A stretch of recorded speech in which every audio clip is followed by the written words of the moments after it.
De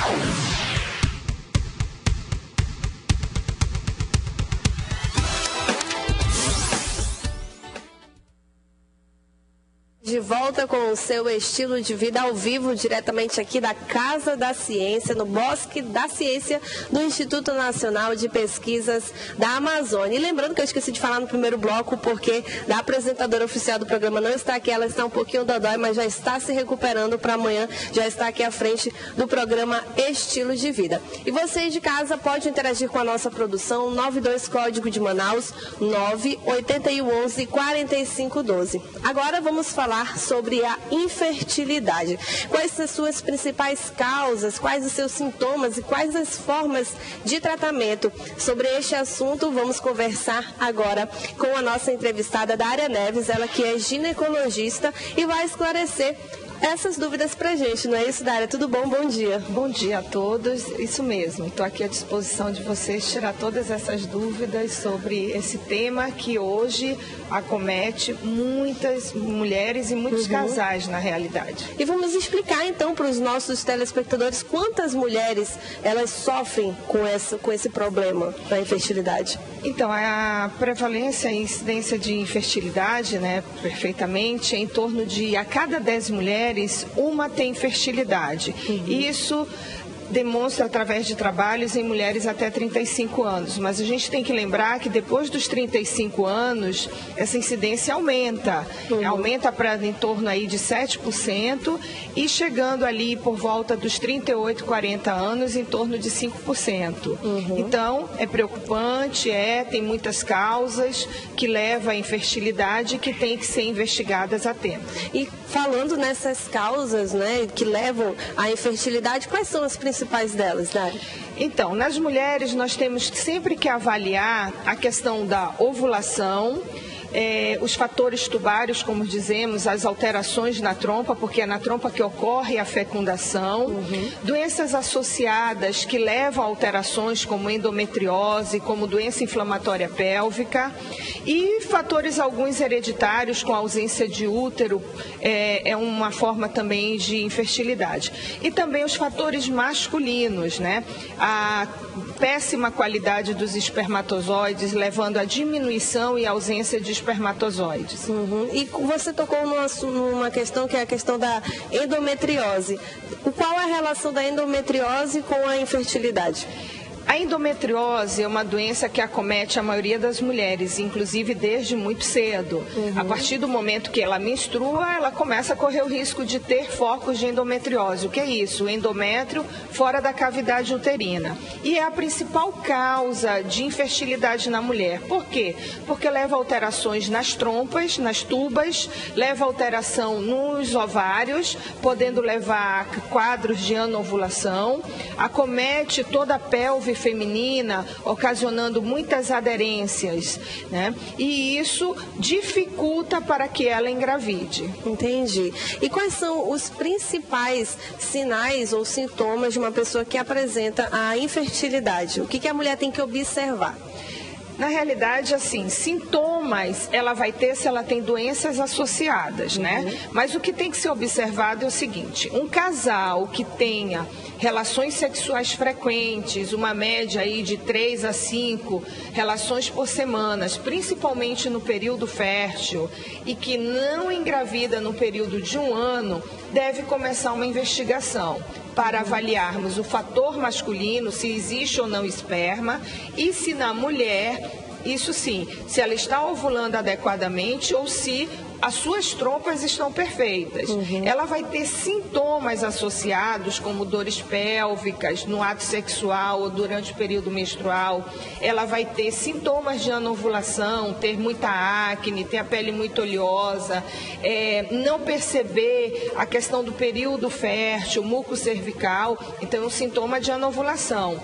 Ela vai ter dores pélvicas durante o ato sexual, corrimento constante. Podemos estar suspeitando falando de uma doença inflamatória pélvica. Aí ela vai ter alguns sintomas específicos que devem ser investigados para tratar e também para saber se é a causa de que está impedindo ela engravidar. E você falou também sobre essa questão do corrimento. Como que ela tem que observar esse corrimento? Questão de cor, viscosidade, como é que é? Sim, a frequência de um corrimento, aquelas secreções claras, brancas, isso são fisiológicos, mas uma mulher que tem um corrimento esverdeado, amarelado, marrom, com mau cheiro, com odor, com dor no período da relação sexual, ela tem que investigar se ela tem dor após essa relação. Nós podemos estar aí associando uma doença inflamatória pélvica causada pela clamídia. A clamídia é uma bactéria que leva a uma endometrite, leva a uma alteração tubária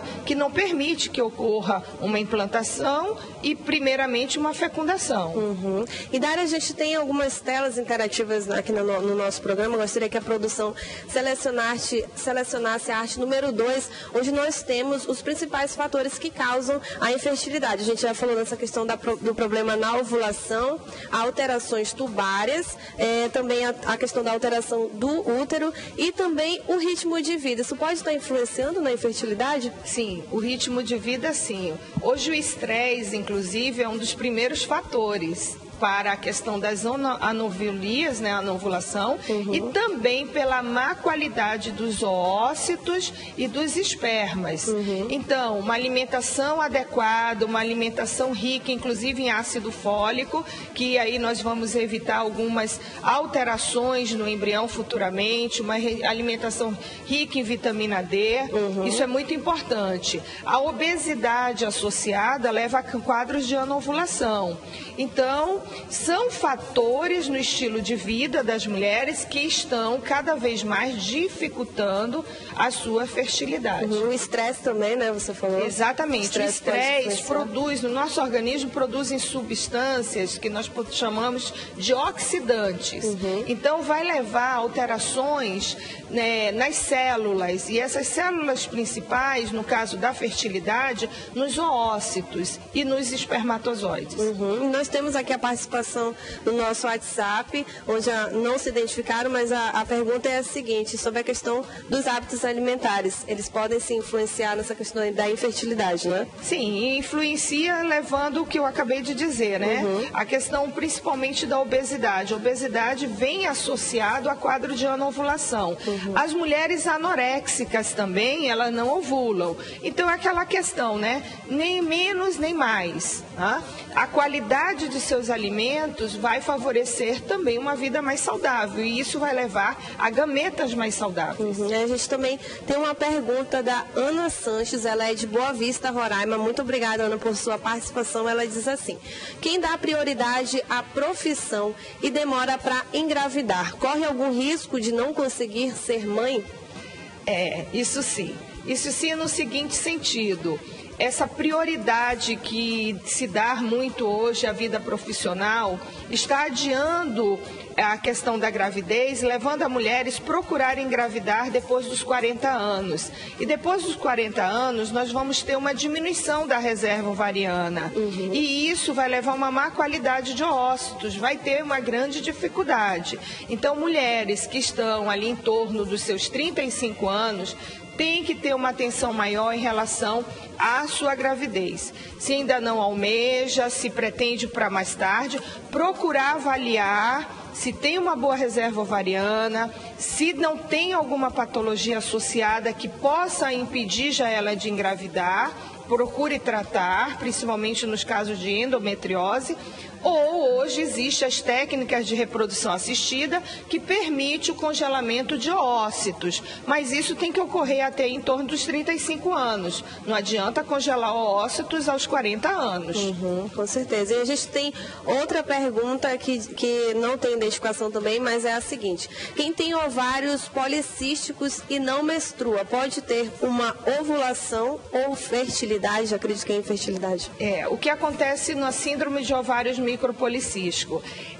Como diz o nome, é síndrome, está associado à anovulação, então ela não está ovulando adequadamente a cada ciclo, levando ao aumento da insulina, por isso que leva a obesidade, leva a um insurtismo, aumento dos hormônios androgênicos, por isso que tem acne, tem pelos inadequados, que é o insurtismo, isso tem que ser tratado. De que forma? Se ela ainda não pretende engravidar, inibir, fazer com que esse ovário fique em repouso e tratar as causas da síndrome de ovário micropolicístico. Se ela já quer engravidar, nós temos que estimular esse ovário para que ocorra ovulação, que é a indução de ovulação. Por isso é importante sempre estar indo ao ginecologista regularmente, não é, Dari? Exatamente. Nós mulheres temos que anualmente irmos ao ginecologista, realizarmos todos os exames da rotina ginecológica e também a avaliação clínica para ver se não tem outras doenças associadas, como hipertensão, diabetes, obesidade, e tratar para que tenha uma vida saudável e que quando deseja engravidar, engravide sem dificuldade e não tenha complicações durante a gravidez. Ok. Da nossa entrevista.